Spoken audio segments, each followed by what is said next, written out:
So, Casemiro joins Manchester United. What a shocker. Man United fans celebrate, while Madrid fans and other teams' fans throw up their hands asking, how did this happen? Indeed, how did the Red Devils pull off one of the most unbelievable deals of the summer?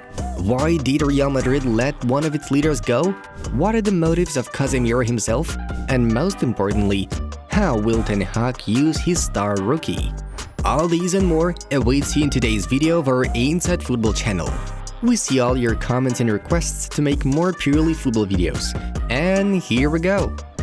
Alright, Casemiro to Manchester United. Let's get going!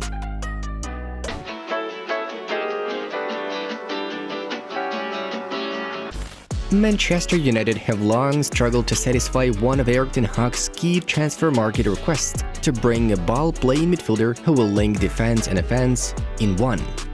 Firstly, it was Frenkie de Jong, the perfect fit for Ten Hag on many factors, with the main one being their working experience together at Ajax.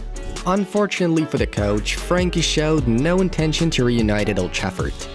Next on the list was Adrien Rabiot, but in this case, it's worth saying thank you to the footballer's mother and agent at the same time, who demanded sky-high fees. We are to remind you that the Frenchman was not very noticeable at Juventus roster in recent years. And then, an option with Casemiro has popped up. Again, the guy was requested by Ten Hag himself. Realizing how big are the gaps United have to fill in the defensive midfield area, the Dutchman asked management to acquire one of the world's best performers in that position with lots of on-pitch experience. Only the professionals of this caliber are capable of competing for the Premier League top spots. Manchester United have wrapped up the deal rather quickly. Madrid did not keep Casemiro by force and allowed him to make decision on his own. Florentino Perez was satisfied with the Red Devils bid, which included 60 million euros fixed plus 10 million euros in possible add-ins. An offer worth consideration. In fact, all the puzzle pieces came together here. The coach's request, the club's financial capabilities, the position of Real Madrid's management, and the players' wishes. At first, everyone laughed when they first saw the news about Manchester United's substantive interest in Casemiro, but suddenly, everything just happened.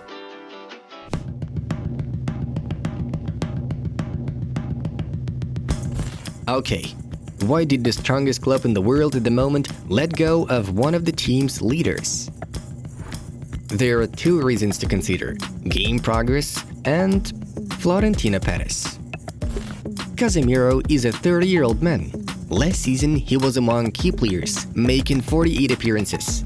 In terms of game progress, the Brazilian did not add fuel to the dying fire, resulting in his value decreasing from 70 million euros to 40 during the season, according to Transfermarkt. Florentino Perez has always been a pragmatic functionary, infamous for saying goodbye to Madrid legends with ease. His business assets have become cheaper and cheaper. Young Frenchmen in the face of Camavinga and Tchouaméni, initially called to replace Casemiro himself, were required to restore the balance. Lots of money were paid: 31 million euros for Eduardo and 80 million euros for Aurelien. Perez and Los Blancos directors are especially betting on Tchouaméni, believing that he is ready to replace Casemiro with no problems. Also, let's not forget about Kroos, Modric, Valverde, and Ceballos. In general, there are enough picks for Merengues' midfield area. Therefore, they have a replacement. They have a decent offer from Manchester United on their hands. Why hesitate? Make way to the young.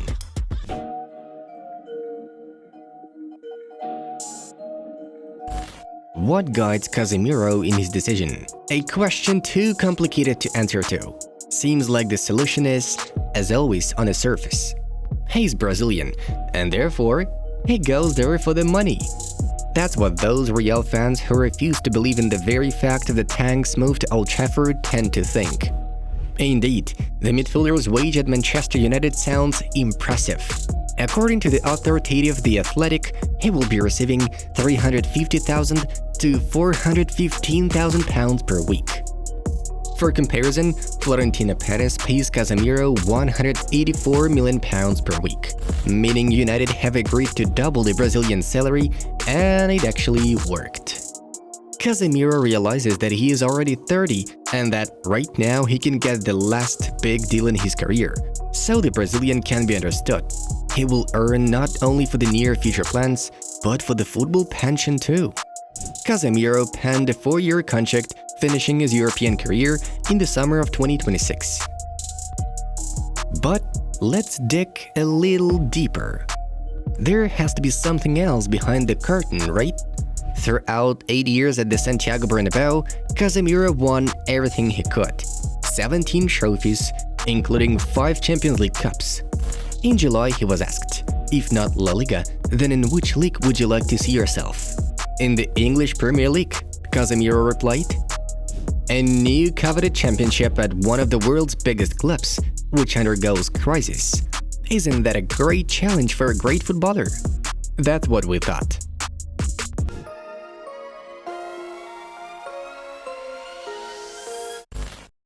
Here are 3 ways the Red Devils could potentially line up with him. Erik ten Hag has mostly used a 4-3-3 formation at United, and if Casemiro joins, he could be integrated alongside Fred to protect the centre-backs. Fred struggles when playing with Scott McTominay in the midfield, but with Casemiro, he could elevate his game further.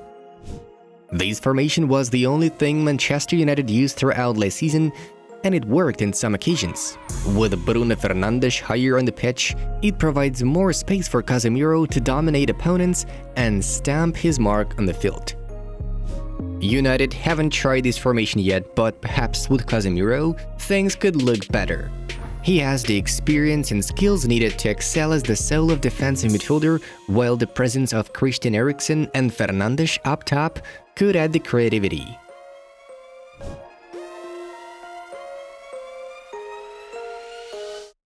Manchester United didn't have a performer of this caliber. Casemiro is truly a world-class midfielder, whom Ten Hag lacked so much for the reliability of building up the gaming philosophy. In addition to excellent tactical and technical qualities, the newcomer will add one crucial detail: leadership qualities, which are lacking in all parts of the team. His arrival could put an end to the toxic saga of Cristiano Ronaldo. The presence of a former Real Madrid teammate could convince the Portuguese star to finally put aside all thoughts of a transfer and focus on solving the Red Devils' problems instead. After all, qualifying for the next season's Champions League campaign with Casemiro is much easier than without him. Guys, how would you rate this move? Share your thoughts in the comments below. What do you expect from Manchester United and Casemiro's cooperation? Will they be able to compete for the league trophy? It was Inside Football. We watch football from a different angle. Have a nice one, and see you in a bit.